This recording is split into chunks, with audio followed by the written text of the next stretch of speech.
আসসালামু আলাইকুম। গাইডলাইন জার্মানির একটা ভিডিওতে আপনাদের সাদর আমন্ত্রণ।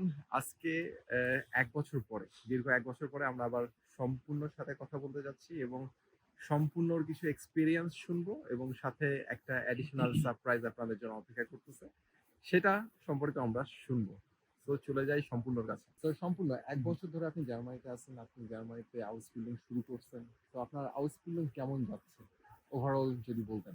আম আমি বর্তমানে আউসবিল্ডিং আছি প্রায় ৮ মাস ধরে। হুম, হুম। তো আমার আউসবিল্ডিং মোটামুটি ভালোই যাচ্ছে।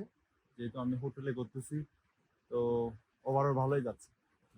সম্পূর্ণ আরেকটা প্রশ্ন আপনার কাছে যে এই হাউস গুলো ৮ মাস ধরে যে করতেছেন এর মধ্যে তো আপনি অনেক ডিফিকাল্টিজ ফেস করছেন। সেই ডিফিকাল্টিজ গুলো আপনি কিভাবে ওভারকাম করতেছেন? সো ডিফিকাল্টিজ বলতে আউসবিল্ডিং এ ২ টা জায়গা থাকে। একটা হচ্ছে বেরুপশুলেতে, আরেকটা হচ্ছে বেত্রিবে।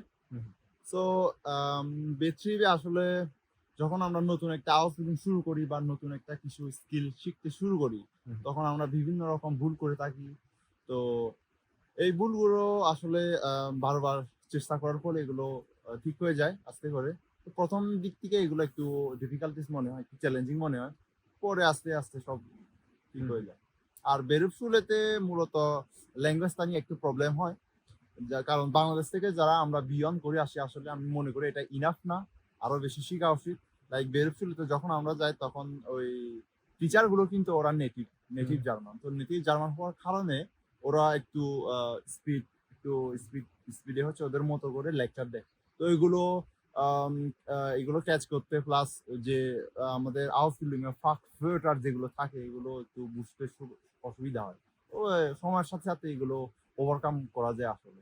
হুম। সো যেটা আমরা সম্পূর্ণের কাছে শুনলাম না, আমরা যে বাংলাদেশে B1 কিংবা B2 যেটাই করি না কেন আমাদের মেইন গোল হওয়া উচিত হবে যাতে আমরা যেই ভাষাটা শিখতেছি সেটা যেন এমনভাবে শিখি যাতে কোনো একটা লেকচার আমরা বুঝতে পারি এবং ওই লেকচার সম্পর্কিত যেসব পয়েন্ট সেগুলো যেন আমরা নোট নোট করতে পারি। সম্পূর্ণের কাছ থেকে সেটা আমরা শুনলাম।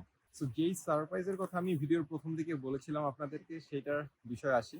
সো গাইডলাইনটি জার্মানিও চায় আমাদের আদিবাসীদের এইখানে কোনো একভাবে সাহায্য করতে, সহযোগিতা করতে যাতে তারা আরো সামনে না উন্নতি হয়, তারা সামনে আগায় আসতে পারে, দেশকে সামনে নিতে পারে, নিজেদেরকে সামনে নিতে পারে। এখন কিভাবে গাইডলাইন জার্মানি তাদেরকে সাহায্য করতে চায় সেটা এখন শুনবো সম্পূর্ণর মুখ থেকে। সো আম আমাকে ফেসবুকে অনেক পাহাড়ি আদিবাসী ভাই-বোনরা আমাকে মেসেজ করে যে তারা কোন জায়গায় ভাষা শিখবে, কিভাবে আগাতে হবে। কারণ এই আউসবিল্ডিং প্রসেসটা একটু সবার কাছে নতুন।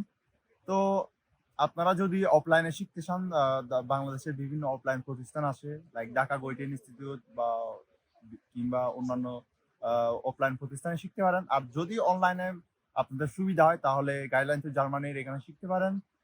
তারা তাদের গাইডলাইন টু জার্মানি পেজ থেকে বিভিন্ন রকম কোর্স অফার করে।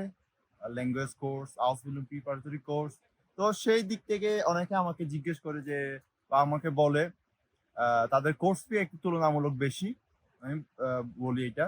তো শুধুমাত্র পাহাড়ি আদিবাসী ভাই-বোনদের জন্য যারা হাউস বিল্ডিং করতে চায় বা যাদের জার্মান ভাষাটা আম শিখতে চায়, তাদের জন্য পুরো কোর্সে ২০% ছাড় দেওয়া থাকবে। হ্যাঁ? তো আপনারা চাইলেই গাইডলাইন টু জার্মানির সাথে যোগাযোগ করতে পারেন। যাতে আপনাদের হাউস বিল্ডিং এর পথটা একটু সহজ হয়। সো আমরা সম্পূর্ণের কাছ থেকে শুনলাম যে আমাদের যে আদিবাসীরা আছে তারা যদি আমাদের কোর্স করতে চান গাইডেড টু জার্মানির কোর্স যে কোনো কোর্স যদি আপনারা করতে চান আপনারা ডিসকাউন্ট পাবেন ২০% ডিসকাউন্ট যাতে আপনারা কোর্সটা ভালোভাবে আমাদের কাছে করতে পারেন। সো এটাই ছিল আপনাদের জন্য আমাদের বলার এবং আমরা গাইডলাইন জার্মানিও চাই আমাদের সমাজে সামান্য হলেও অবদান রাখতে যাতে আমাদের সমাজ ব্যবস্থা আমাদের সমাজ আমাদের মানুষগুলো একটু এগিয়ে যায়। সো আজকে এই পর্যন্ত। ভালো থাকবেন সবাই। ধন্যবাদ।